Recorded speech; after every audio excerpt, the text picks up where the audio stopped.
Supergirl's most revealing line is not its speech about mercy, but the sentence Kara delivers after that speech. "That's for my dog."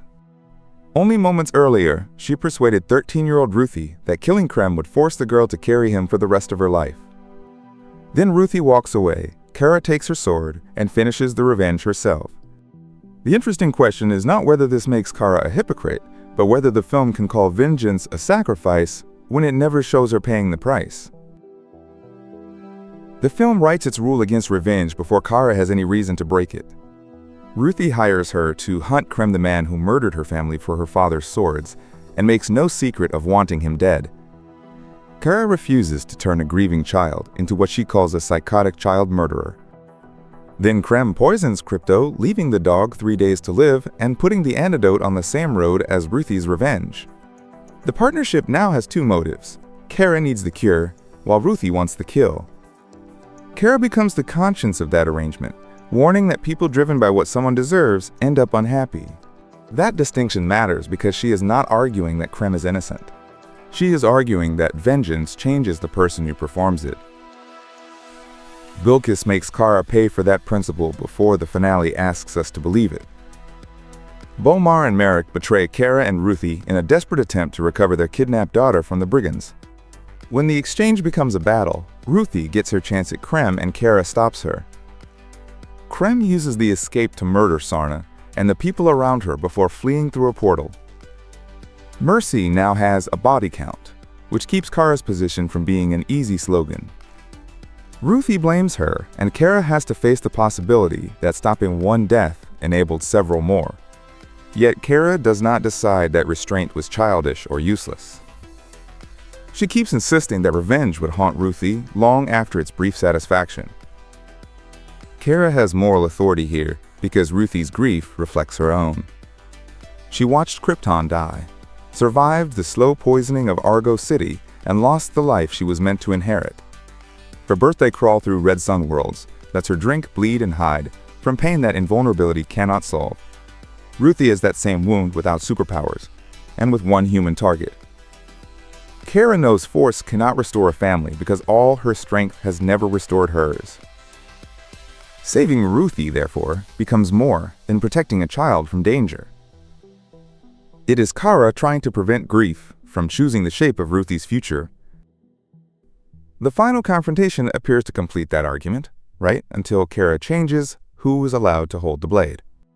Ruthye stands over a beaten Krem with her father's sword and asks it to end the suffering he caused. Kara tells her that killing him will not take the pain away, and that she will carry him forever. She reminds Ruthye that her heart is still good and open, and says her life will be her revenge. Ruthye lowers the sword, grieves in Kara's arms, and walks away before she can change her mind. Krem then taunts Kara that she only thinks she saved Ruthie's soul and threatens what he will do next. Kara answers, "That's for my dog," then adds, "And this is for what you did to that little girl." She uses Ruthie's sword to execute him and recovers the antidote. The film does not hide Kara's motive behind abstract justice, because her own words make the killing personal. The strongest defense is that Kara is accepting a burden, so Ruthye does not have to carry it.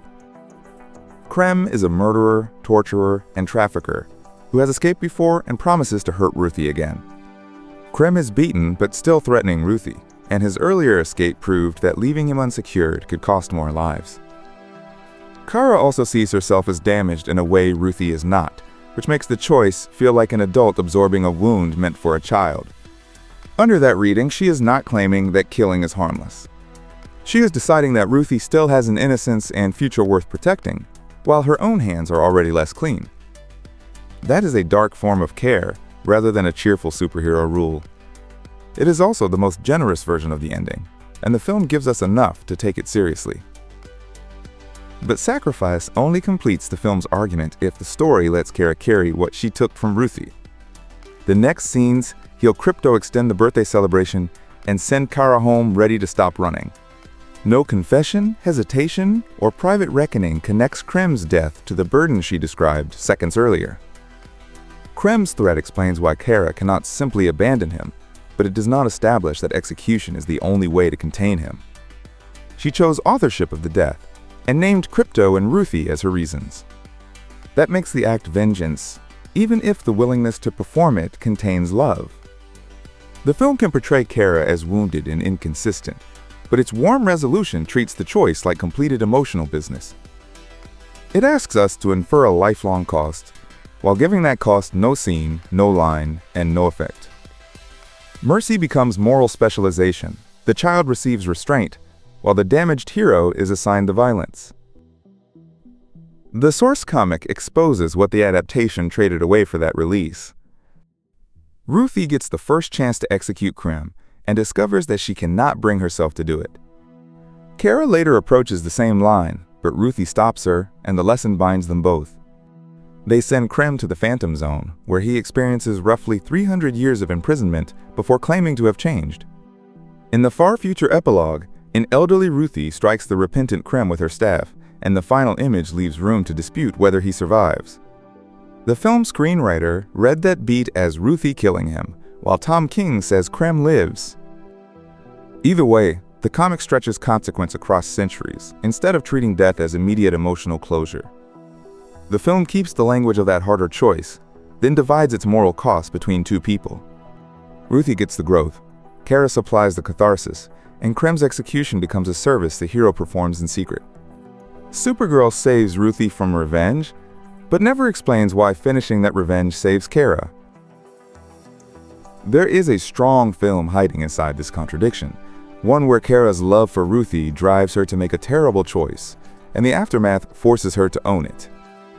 That version would not need to make Krem sympathetic or turn Kara into a villain. It would only need to believe its own warning that the person holding the sword carries something away. Instead, the movie gives Ruthye the lesson, Kara the kill, and the audience the release. The ending betrays its message not because Kara fails to be perfect, but because the film refuses to look at what her failure costs.